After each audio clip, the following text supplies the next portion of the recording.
Bienvenue à votre formation « Rédiger une offre d'emploi efficace et percutante pour attirer plus de candidats ». Cette formation a été développée grâce à la contribution financière du gouvernement du Québec et Cégep Beauce-Appalaches.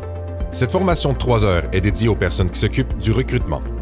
Elle a pour objectif de vous aider à comprendre et connaître les bonnes pratiques en matière de marque employeur et ainsi de vous aider à rédiger une offre d'emploi percutante et efficace dans le but d'avoir une meilleure attraction. La formation comporte 5 modules suivis de petits exercices. Le module 1, une meilleure attraction grâce à votre marque employeur. Module 2, les 6 facteurs d'attraction de candidats. Module 3, rédiger une offre d'emploi percutante et efficace. Module 4, les stratégies de diffusion. Module 5, acquisition et la rétention. Votre formatrice pour le module 1 est Valérie Do. Elle a travaillé pour différents types d'entreprises allant de la multinationale à la petite entreprise. Elle est experte en marketing depuis plus de 22 ans. Elle est spécialisée en marque employeur et stratégie marketing. Pour débuter cette formation, rédiger une offre d'emploi efficace et percutante pour attirer plus de candidats, nous commençons avec ce premier module qui est « Obtenir une meilleure attraction grâce à votre marque employeur ». Cette première partie de la formation a pour objectif de vous faire connaître les bonnes pratiques en matière de marque employeur afin d'être plus attractif auprès des candidats. Donc, dans ce premier module, une meilleure attraction des candidats grâce à votre marque employeur, on va aborder 5 chapitres. Le premier, c'est qu'est-ce que la marque employeur? Le deuxième, c'est à quoi ça sert la marque employeur? Le troisième point, quels sont les éléments qui différencient une entreprise d'une autre? Pourquoi mettre en place une stratégie de marque employeur? Et le dernier point sera mettre en place votre plan de marque employeur. Maintenant, vous vous demandez peut-être pourquoi on va parler de marque employeur dans une formation qui porte sur la rédaction d'offres d'emploi. C'est assez simple, c'est parce que vous allez le voir, vous l'avez peut-être constaté, mais seule l'offre d'emploi ne suffit plus à attirer les candidats de choix. On fait face à une pénurie de main-d'œuvre et très petite entreprise comme très grande entreprise se démènent pour attirer des candidats avec toutes sortes de méthodes. Vous l'avez probablement constaté par vous-même, soit car vous avez de la difficulté à recruter la perle rare, soit parce que vous avez de la difficulté à retenir vos employés ou parce que vous avez même postulé vous-même dans le passé à un autre emploi. Si c'est le cas, quand vous avez appliqué, est-ce que vous avez tout de suite appliqué sans regarder c'est qui l'entreprise, regarder son site web? Avez-vous fait des recherches sur l'entreprise? Dans la situation actuelle d'emploi au Québec, il est plus qu'important de se différencier et de se bâtir une belle réputation. Voyons tout de suite notre premier chapitre, qui est le module 1. C'est quoi la marque employeur? L'objectif de ce chapitre-là, ça va être de comprendre ce qu'est la marque employeur. La marque employeur, c'est l'ensemble des stratégies qui concernent l'attractivité d'une entreprise en tant qu'employeur. C'est simplement la réputation de l'entreprise, mais d'un point de vue des candidats et des employés. Ça se passe à l'interne, on n'est pas à l'externe comme dans l'image de marque. En d'autres mots, c'est l'image qu'elle véhicule à l'interne, mais aussi auprès des candidats à l'extérieur. Le cœur de la marque employeur est basé sur 3 aspects clés, les valeurs, sa mission et la vision. C'est super important à cet aspect-là d'être vraiment authentique dans ce qu'on va décrire les 3 éléments clés. La marque employeur, c'est l'ensemble des stratégies qui concernent l'attractivité de la marque. On l'a vu tout à l'heure. On retrouve 5 piliers. On a vu les 3 premiers. La vision, ça vous projette à long terme dans le futur de l'organisation. Elle donne du sens à ce que vous faites. La mission, c'est le pourquoi de votre marque. Les valeurs, évidemment, c'est ce qui vous tient à cœur, vous comme entreprise, mais aussi certainement comme personne. Qu'est-ce qui vous touche? Ce qui vous valorise le plus. À ces éléments-là, on ajoute la personnalité de l'entreprise. Donc, un peu comme la personnalité d'une personne. Qu'est-ce qui est mémorable chez une personne, par exemple? C'est quoi sa personnalité? Comment elle nous parle? Est-ce qu'elle est enthousiaste? Elle est toujours de bonne humeur, etc. Donc, c'est un peu la personnalité. Le positionnement, c'est la perception globale de l'entreprise. On va revenir quand même sur ces 3 éléments-là parce qu'ils sont clés dans ce qui touche pour la marque employeur. Le cœur d'une marque, c'est constitué de la mission, de la vision, des valeurs, on l'aura compris. On va creuser un petit peu plus pour vous aider à déterminer la vôtre. Donc, la mission, c'est le pourquoi, le why de votre marque. Elle devrait notamment répondre à ces questions. Quel est le but de mon entreprise? Qu'est-ce qu'on souhaite accomplir en tant qu'entreprise? Ce pilier devrait agir comme un aimant puis attirer une clientèle qui va ressembler un peu à vos candidats. Donc, dans le fond, ce que ça veut dire, c'est que Les gens qui vont venir travailler chez nous, dans notre entreprise, habituellement, ils vont avoir comme un attrait parce que ça va les toucher indirectement. C'est l'occasion de raconter aussi l'histoire de votre entreprise, un bon moyen de l'humaniser, puis de la rendre unique un peu plus tard si vous faites du développement de contenu. Alors, votre vision. Elle se projette dans le long terme et le futur de votre organisation. Elle donne du sens à ce que vous faites, tout en inspirant vos équipes et vos clientèles à vous suivre dans l'accomplissement de vos objectifs. Demandez-vous comment vous voyez votre marque dans 3, 5 ans. Qu'est-ce qui alimente vos passions? Quels gestes concrets on peut poser aujourd'hui afin de diriger dans cette direction-là? Maintenant, si on parle des valeurs, qu'est-ce qui nous tient à cœur comme valeur? Comment voulez-vous faire une différence dans votre industrie, dans votre communauté? Qu'est-ce que vous valorisez le plus? Les valeurs, ça vient vraiment de l'individu dans l'entreprise. Souvent, ça va venir d'un fondateur. Et quand ce n'est pas une entreprise qui a un fondateur ou une entreprise familiale, bien alors c'est déterminé en fonction de la mission et de la vision de l'entreprise. Par exemple, vos valeurs peuvent aller de l'intégrité au dépassement de soi, en passant par l'hospitalité, le travail d'équipe. Il faut que vous en définissiez de 2 à 6. Réfléchissez aux manières dont elles vont s'incarner dans l'entreprise, chez vous, au concret, dans le tous les jours des choses. Par exemple, dans votre culture d'entreprise ou à l'externe, notamment dans le choix de vos projets puis de vos types de clients même. Donc, si on a des valeurs qui nous tiennent vraiment à cœur, parce que nous, on dit, on a cette valeur qui est très importante chez nous, puis c'est le bonheur, le plaisir à travailler, mais on n'acceptera pas nécessairement de clients trop difficiles. On va devoir faire des choix pour que ça soit cohérent avec l'ensemble des stratégies qu'on a mis en place. À ces 3 piliers-là, on va ajouter 2 autres piliers qui constituent nos 5 piliers. La personnalité et on va ajouter le positionnement. Donc, la personnalité, c'est le ton de votre entreprise. C'est un aspect important de votre identité de marque. Ce pilier englobe la voix, le ton de votre organisation, ainsi que la perception de ces 2 facteurs-là. Ça a l'air compliqué comme ça, mais en réalité, c'est simple. La personnalité, je vous l'ai dit un peu tout à l'heure, essayez de vous rappeler de quand vous rencontrez quelqu'un, qu'est-ce qu'elle dégage, cette personne-là? Comment elle se présente? C'est quoi sa personnalité? C'est quoi ses attraits, ses atouts? Donc, c'est un peu ça, la personnalité de l'entreprise. Le positionnement, à mi-chemin entre la perception globale de votre marque. Votre positionnement marketing désigne l'espace unique que vous occupez dans le paysage de votre industrie. Donc, comment vous êtes perçu dans votre propre domaine? Donc, si vous avez un restaurant, mais comment les autres restaurateurs vous perçoivent dans votre domaine? Si vous êtes dans l'industrie du service à la clientèle, comment vous vous comparez, par exemple, avec d'autres personnes, d'autres entreprises qui sont dans l'industrie du service à la clientèle, etc. Comment votre expertise va se différencier des autres? Quelle est votre proposition valeur? Et comment on va faire pour convaincre les gens d'adopter nos produits, de les acheter? Puis même, comment on va faire pour essayer d'avoir les gens qui viennent travailler chez nous? Donc, opter pour avoir des candidats. Peut-être vos cibles se tournent-elles vers vous pour profiter de votre service à la clientèle hors pair ou pour en apprendre davantage sur votre industrie ou parce qu'il y a quelqu'un tellement de sympathique au comptoir. Chapitre 2. À quoi ça sert la marque employeur? On le sait parce que seule l'offre d'emploi ne suffit pas à attirer un ou une candidate. Non, on va comprendre en quoi la marque employeur est bénéfique à votre entreprise. C'est assez simple.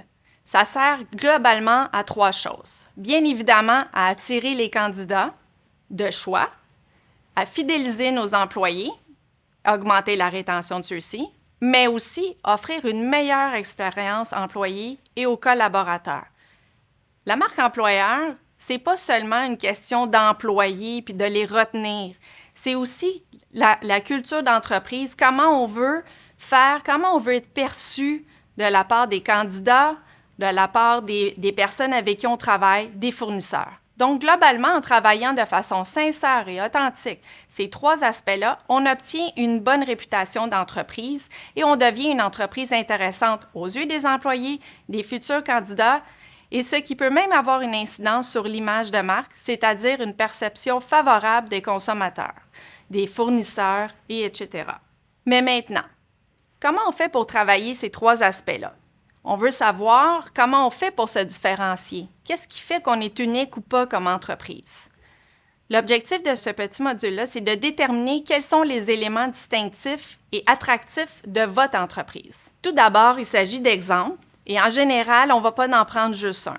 Évidemment, il y a plusieurs éléments et un seul, ça ne suffit pas à déterminer qu'on est différent d'une entreprise à une autre dans notre propre industrie. Évidemment, on recommence avec l'image de marque. L'image de marque, on sort de la marque employeur, donc c'est vraiment la perception qu'ont les consommateurs de notre entreprise. Maintenant, on parle encore de la valeur, la mission, la vision. C'est clé, on le sait, donc ça, c'est le cœur. Ensuite, on peut parler de la réputation d'une entreprise. La réputation d'une entreprise, ça peut aller de la qualité des produits et services offerts, de l'approche utilisée avec vos clients ou vos fournisseurs, l'expérience vécue des candidats, mais aussi celle vécue par les employés. C'est aussi l'engagement qu'on porte envers notre communauté, l'environnement de travail. Donc, il y a vraiment une panoplie d'éléments là-dedans qui peuvent faire qu'on est distinct d'une entreprise à une autre. N'oubliez pas que vos employés sont en partie responsables de votre réputation et peut-être même ils peuvent dépasser la réputation propre de l'entreprise. Je m'explique. Si on a un employé qui est hyper joyeux au travail, il va contaminer de bonheur tous les autres employés. Ça va être super intéressant, les gens vont avoir le goût d'aller travailler le matin et donc, par défaut, vous allez peut-être avoir une bonne réputation grâce à cet employé-là. Donc, l'employé devient fort et cette culture, c'est comme une contamination positive. Par contre, à l'inverse, si on a un employé qui est un peu négatif, moins de bonne humeur, il se plaint tout le temps, malheureusement, ça peut entacher la réputation de l'entreprise et ça peut même entacher l'image de marque et la marque employeur. Donc, c'est important de voir que des fois, l'individu est plus fort que l'entreprise. On parle aussi de la e-réputation avec les sites d'évaluation d'entreprise. La e-réputation, évidemment, c'est l'univers du web. Donc, il existe plusieurs sites web qui en font l'évaluation de votre entreprise et c'est les employés qui font eux-mêmes l'évaluation. On va voir un exemple tout à l'heure avec Glassdoor, mais je veux continuer pour l'instant à parler, par exemple, des programmes de certification, des programmes pour être reconnu comme employeur de choix, etc. On peut parler aussi comme élément distinctif du Net Promoter Score. Donc, c'est en anglais, je suis désolée, mais c'est comme ça que ça s'appelle. En fait, je le traduirais par dire que c'est le taux de recommandation d'un employé. Donc, c'est simple. La question pour savoir, c'est est-ce que vous recommanderiez un ami ou un membre de votre famille à venir travailler dans l'entreprise? Si la réponse est oui, c'est favorable. La réponse est non, c'est favorable. Il n'y a aucun autre choix de réponse. C'est oui ou non. Donc, à la fin, à force de poser ces questions-là aux différents employés, on obtient un score qui détermine si les gens ont le goût de venir travailler ou pas. C'est un peu comme un indice de bonheur. Ici, on a un exemple, par exemple, de la e-réputation avec Glassdoor. J'ai mis un exemple d'une grosse entreprise volontairement. Donc, c'est une entreprise métro, vous l'aurez deviné. En fait, ça vous donne, quand on va sur Glassdoor, ça vous donne l'ensemble des informations sur l'entreprise, le nombre d'employés, le nombre d'avis, le salaire moyen, les avantages sociaux, etc. Mais la partie intéressante, c'est la partie où on peut faire l'évaluation. Donc, par exemple, ici, on peut voir qu'il y a 68 qui recommandent cette société et il y a 74 des employés qui ont fait l'évaluation qui approuvent le PDG. À la fin, ça va nous donner un score. Par exemple, ça, c'est le score qu'il y a un employé qui a laissé, mais à la fin, il y a un score qui est calculé pour l'entreprise directement. On le verra plus en détail tout à l'heure. Pour ça ici, c'est les programmes pour être reconnus comme employeur de choix. Il existe vraiment différents programmes. Ici, j'en ai listé 5, mais vous pouvez faire vos recherches sur le web. Il y en a d'autres qui existent. Je vais passer à travers les 5 différentes qui sont ici. Juste en résumé, vous pourrez faire vos propres recherches puis voir à la fin si ça correspond ou pas pour votre entreprise. On n'est pas obligé d'être une multinationale pour avoir ces certifications-là. Une très petite entreprise pourrait très bien avoir une de ces certifications. Donc, si on commence par B Corp, c'est le premier logo à gauche, les entreprises certifiées B Corp sont reconnues comme agissant dans l'intérêt public. La certification, elle atteste ainsi de la santé de l'entreprise, mais aussi de son apport dans la société en général et de l'environnement. Le sceau Concivili mise sur la reconnaissance de conciliation famille-travail. C'est assez simple. La certification suivante, c'est la certification employeur remarquable qui permet de faire reconnaître la qualité des relations de travail internes dans son entreprise. À noter que cette certification-là est basée seulement sur la perception des employés. La certification suivante, c'est la certification Bon Boss. C'est une autre certification qui permet de démarrer votre entreprise sur le marché de l'emploi. L'équipe Bon Boss offre cette certification spécialisée dans les innovations en management, en culture et en stratégie de recrutement bienveillant, en plus d'autres services complémentaires pour vous aider à long terme dans vos enjeux de gestion de ressources humaines. Vraiment quelque chose de très intéressant ici. Great Place to Work est une certification très populaire dont on entend souvent parler. Elle vous sert à obtenir les avis des membres de votre équipe et de valider leurs expériences employées pour récolter les mérites et les efforts pour offrir et maintenir une culture de travail remarquable. Il existe d'autres certifications, comme je l'ai dit, mais ça, c'est les principales. Donc, je vous invite à aller faire des recherches pour voir si ça pourrait correspondre à vous. Les autres éléments qui font qu'une entreprise pourrait se distinguer, on peut retrouver, dans le fond, les saines pratiques en matière de gestion des ressources humaines. C'est un peu la base, on va se dire les vraies choses. Donc, ça commence par l'interne. Donc, pour motiver les employés, puis les maintenir en emploi. Donc, qu'est-ce qui fait qu'un employé reste ou pas? On va voir plus en détail dans les prochains modules, mais dans l'ensemble, on veut parler du climat de travail. Est-ce qu'il y a la progression de la carrière? Est-ce que l'employé se sent valorisé? Est-ce qu'il y a un sentiment d'appartenance? Est-ce que le salaire est avantageux? Est-ce que les avantages sociaux sont au rendez-vous? Notez que le salaire et les avantages sociaux ne sont jamais le premier élément pour lequel un employé reste dans l'entreprise. Donc, une fois qu'on sait ça, c'est important de miser sur les autres aspects. Aussi, on peut parler de la façon de se préparer à recruter. C'est un élément clé qui souvent passe sur le radar. Donc, c'est important d'avoir une préparation à recruter. On peut parler aussi de la façon de communiquer et de diffuser, et c'est un élément clé encore une fois.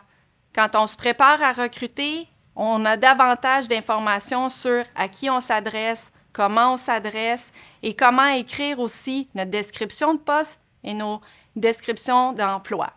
Dans ce 4e chapitre, nous verrons pourquoi il est important d'avoir une stratégie de marque employeur. Que l'on soit une petite, une moyenne ou une très grande entreprise, les avantages sont nombreux, tant du point de vue des employeurs que des candidats. L'objectif de ce chapitre-là, c'est de planifier ses actions pour attirer et mieux cibler les candidats. Sachez qu'il y a 75 % des employés qui envisagent de quitter leur poste actuellement pour une entreprise qui a une meilleure réputation. On va voir à travers ça, du point de vue de l'employeur et du point de vue des candidats, pourquoi on devrait avoir une stratégie de marque employeur. Donc, le premier point, pourquoi mettre en place cette stratégie, mais du point de vue employeur? On pourrait résumer ça en disant qu'une marque employeur bien pensée peut recevoir déjà 50 % plus de candidats qualifiés qu'une marque employeur faible. Déjà, c'est un bon commencement. Donc, du point de vue de l'employeur, on souhaite démontrer que l'entreprise est attrayante aux yeux des candidats et aux yeux des employés. Il y a plusieurs raisons qu'on peut voir ici pour comprendre les besoins et attentes des employés, pour viser les bons candidats, pour afficher au bon endroit et créer les offres de la bonne façon en fonction de ces candidats-là. On va le voir tout à l'heure dans le chapitre. Pour communiquer de façon efficace des gens partants, pour mieux connaître les besoins des candidats et aussi pour diffuser les emplois aux bons endroits. Ce qu'on veut, c'est offrir une expérience employée complète. On veut s'assurer qu'on va atteindre nos objectifs d'embauche, qu'on va comprendre les enjeux des employés, puis on va aussi s'assurer que nos employés sont heureux et motivés au travail.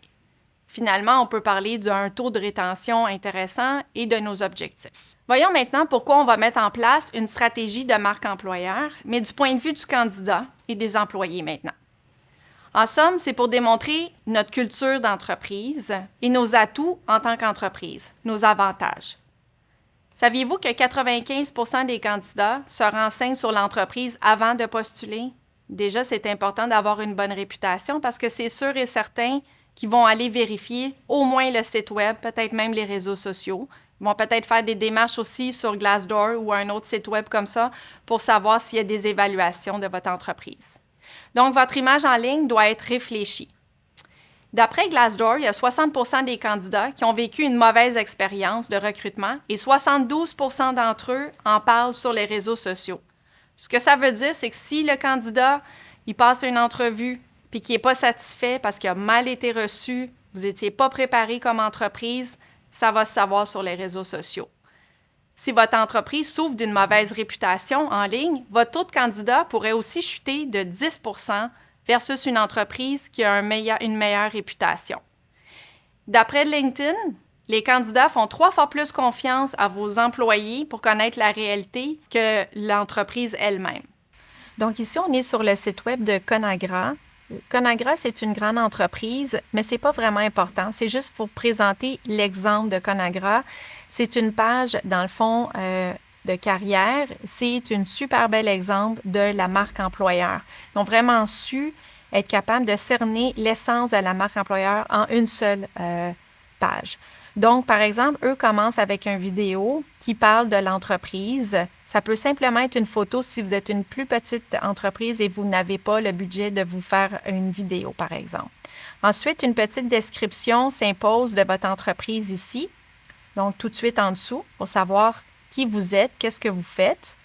Si vous avez plusieurs marques ou si vous avez plusieurs produits ou services, vous pouvez les mettre à cette partie-là. C'est vraiment intéressant. Ils ne sont pas obligés d'être en action comme ça. Ça peut simplement être statique. Ça donne une idée de l'ampleur de l'entreprise. Ça donne une idée aussi vers quoi je vais devoir travailler avec quoi. Donc, ça donne un petit peu plus de profondeur dans la marque. Ensuite, ce qui est intéressant, c'est au niveau des sections qui suivent. Donc, on a une section ici, notre culture rayonne. Donc, l'idée, c'est de démontrer c'est quoi votre culture d'entreprise avec un texte et accompagné d'une photo et ou, encore une fois, d'une vidéo. Après ça, ce qui suit, c'est eux, ils ont donné un exemple de comment la culture rayonne au-delà du milieu de travail. Vous n'êtes pas obligé de faire la même chose, mais vous pouvez donner un exemple de comment votre culture d'entreprise allait. Je donne l'exemple beaucoup d'entreprises font des pique-niques le vendredi après-midi. Ça peut être un exemple de dire on fait quelque chose en activité entre collègues, on a du plaisir, ça fait partie de notre culture d'entreprise. Ça pourrait être aussi si vous avez à cœur une œuvre à but non lucratif ou vous êtes, par exemple, une entreprise qui aide les autres dans votre secteur. Ça peut être une photo de qu'est-ce que vous faites pour supporter cette autre œuvre-là, par exemple. Avant les valeurs, ça peut simplement être un petit chapitre sur votre vision et votre mission d'entreprise. Le point clé et culminant, c'est vraiment les valeurs. Donc, eux ont fait une fonction que quand on passe dessus, vous voyez, on voit un peu plus de détails sur les valeurs de l'entreprise. Mais en réalité, c'est juste joli, mais vous pouvez simplement les avoir comme ça, vos valeurs. Donc, je disais tout à l'heure que c'est bien d'avoir entre 2 et 6 valeurs. Eux en ont 6. Si vous en avez 2, vous les mettez les 2. Si vous en avez 6, vous les mettez les 6. Et vous pouvez faire une petite description de vos valeurs. Finalement, dans la dernière section, ce qui est intéressant, c'est qu'on peut ajouter les avantages de travailler pour votre entreprise. Donc, en fait, eux, c'est de cette façon-là qu'ils l'ont présenté. Donc, nos avantages, on soucie de tous les aspects de votre bien-être, donc la santé, la croissance, la richesse, l'équilibre. Ils les ont divisés de cette façon-là. Mais c'est là que vous pouvez mettre les avantages de travailler dans votre entreprise. Ce qui manque à cette étape-là, ça serait d'avoir les offres d'emploi directement. Si vous êtes capable de les insérer dans cette page-là, c'est intéressant de le faire là. N'oubliez pas si vous avez plusieurs postes, de toujours spécifier à qui la personne doit envoyer le CV, d'avoir un nom. C'est vraiment plus personnel et c'est plus efficace aussi. Et par la suite, on termine avec évidemment les réseaux sociaux. Dans leur cas, comme vous voyez ici, il y a un espace « Trouver mon prochain emploi » et c'est pour ça qu'on ne retrouve pas les offres d'emploi sur la même page. C'est une plus grande entreprise, ont beaucoup de postes à pourvoir, mais dans votre cas, si vous avez juste quelques postes, ça peut simplement se faire à la fin ici ou avoir un bouton qui ramène à l'endroit spécifique pour recevoir les CV. Voilà l'exemple de Conagra. Je vous invite à aller le visiter pour voir toute l'ampleur de cette page de marque employeur. Alors ici, on a un autre exemple d'une super belle page carrière de Rotobec, une industrie du secteur ici. Donc, comme toutes les entreprises, vous allez voir, on commence vraiment en force avec un témoignage, en fait, sur l'entreprise, accompagné d'une photo, donc un peu une descriptif de l'entreprise ici. Eux, contrairement à l'autre exemple de tout à l'heure, ont mis tout de suite leur offre d'emploi. Donc, si vous êtes intéressé à aller plus loin dans le site puis à postuler, vous pouvez cliquer directement ici au Canada ou aux États-Unis. C'est une plus grande entreprise. Ce qui est intéressant ici, c'est que le président, Julien Veilleux, a pris la peine d'écrire une phrase de quelque chose qui, dans le fond, est important pour lui. Donc, on voit un peu les liens familiaux, les valeurs à travers ça ici. Ça apporte une touche personnelle, dans le fond, à la page employée. Ça fait plus humain. Ça humanise, dans le fond, cette section-là. C'est ce qui est intéressant. Alors ici, vous avez une vidéo d'entreprise corporative. J'ai pris le temps de la regarder, mais vous pouvez le faire par vous-même. C'est super intéressant. Très belle vidéo faite professionnellement. Et donc, dans cette vidéo, c'est un mélange de la mission, la vision et des valeurs, là, dans le fond, de l'entreprise. Par la suite, on a un petit peu plus d'informations sur l'entreprise. Donc, ce qui est intéressant ici, encore une fois, c'est qu'on parle de nos produits. Vous vous rappelez dans le cas de Conagra tout à l'heure, eux, ils parlaient des marques parce que c'est une entreprise qui a des marques. Dans leur cas ici, ils parlent d'usines et du nombre de distributeurs et le nombre de pays. Donc, c'est toujours la même chose pour vous, par exemple. C'est l'occasion parfaite pour mettre de l'avant vos produits et services. Le point qu'on n'avait pas sur Conagra qui est vraiment intéressant ici, c'est qu'on a dans le fond, un témoignage d'une employée, donc qui est très heureuse de travailler là-bas. Donc ici, on continue, il va y avoir d'autres témoignages. Encore une fois, on revient avec les éléments clés de la marque employeur, donc les valeurs, l'engagement, la simplicité, l'accessibilité, l'agilité et la transparence, avec une courte description qui va par la suite. Comme pour Conagra, ici, on a évidemment les avantages de travailler chez eux, donc vraiment mis de l'avant. Et ça termine avec, dans le fond, le site habituel, donc le bas de page de votre site Internet. Donc, voyez-vous, ce site-là, c'est quand même une grosse entreprise, mais il y a quand même façon pour une petite entreprise de s'y inspirer et de mettre les éléments clés, dans le fond, de la marque employeur dans la section carrière. Donc, une partie qui parle de la mission, de la vision, une partie qui parle de vos valeurs, un endroit où est-ce qu'on peut retrouver aussi les postes qui sont à combler, un témoignage employé. Et donc, cela avec des vidéos si vous en avez déjà ou des photos. Ça va compléter parfaitement votre section carrière. Comme dernier exemple, on va regarder la page carrière de Groupe Fertier. Donc, sur leur page de carrière, on voit ici qu'on rentre tout de suite au niveau de la page carrière. On est capable de déjà s'inspirer. On voit dans quel genre d'univers on évolue. Donc ici, eux, ils ont commencé tout de suite avec les postes, dans le fond, à combler, sans parler nécessairement beaucoup de l'entreprise avant. C'est une façon de le voir.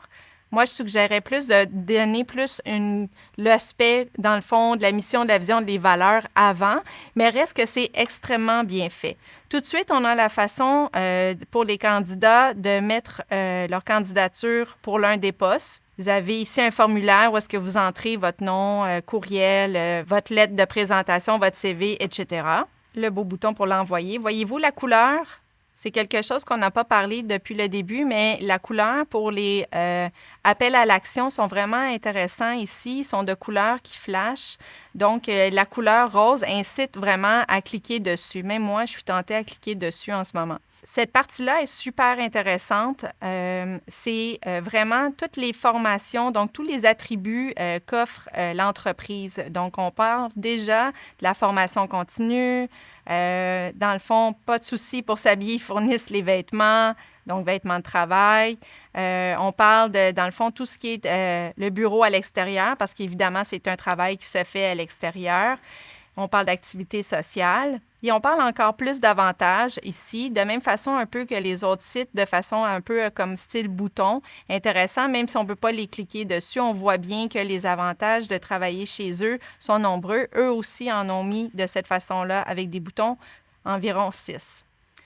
Un point qu'on a parlé au long de la présentation, c'est comment on fait pour se différencier. Eux l'ont bien compris dans cet exemple-là avec leur vidéo qui parle de l'entreprise, mais aussi avec cet encadré ici, travailler pour une entreprise dont vous pouvez être fier. On parle des distinctions qu'a reçues l'entreprise, donc c'est ultra pertinent et c'est vraiment, ça démontre tous les avantages concurrentiels qu'ils peuvent avoir en termes de positionnement de la marque. Il y a aussi un dernier aspect ici qu'on voit dans le coin droite ici. Je vous dirais que c'est pas nécessaire, mais c'est quand même intéressant. Si on veut démarrer une discussion instantanée, poser des questions, on a idéalement quelqu'un qui va nous répondre instantanément de l'autre côté. Donc, si vous décidez de mettre ça sur votre site Web, assurez-vous que la réponse arrive tout de suite instantanée et non pas arrive 24 heures plus tard. Voilà, ça, c'était le dernier exemple qu'on voulait vous présenter là, pour une page de marque employeur réussie.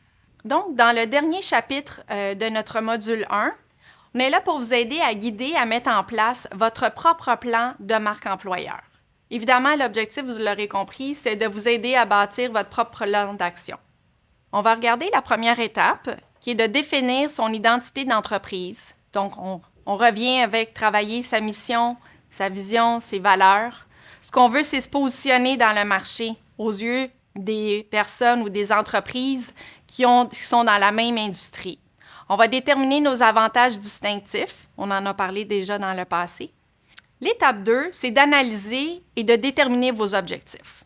C'est pas compliqué. Ce qu'on veut à la base, c'est connaître l'opinion de vos employés avant tout.